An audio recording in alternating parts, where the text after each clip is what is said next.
ये सभी बच्चों को कहानियाँ सुनना पसंद होता है।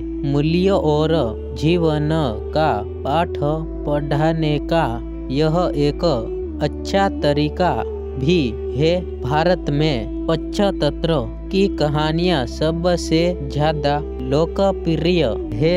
कुछ पंचतंत्र कथा ये था है जो आपके बच्चों को जरूर पढ़नी चाहिए।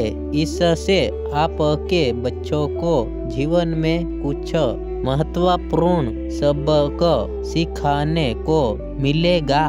पंचतंत्र की इन लोक कथाओं के बारे में माना जाता है कि ये एक पीढ़ी से दूसरी पीढ़ी तक चलती आ रही है। ऐसा माना जाता है कि वे मुख्यतः विष्णु सम्मा नामक विद्वान द्वारा तीसरी शताब्दी ईर्षा पूर्ण पर्व के आसपास लिखे गए थे। ये लघु कथान ज्यादातर जानवरों पर आधारित कहानियाँ है और बच्चों के लिए एक कदम सही है। क्यों से बुनियादी मूल्य और कौशल को सिखाती है और जीवन के लिए सबक प्रदान करती है।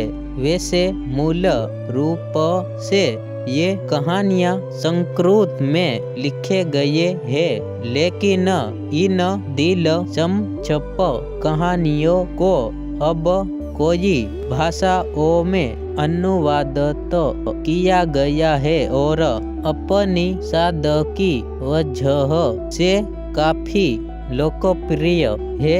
आप भी इन कहानियों को अपने बच्चों को जरूर सुनाइए और उन्हें जीवन के कुछ महत्वपूर्ण सबक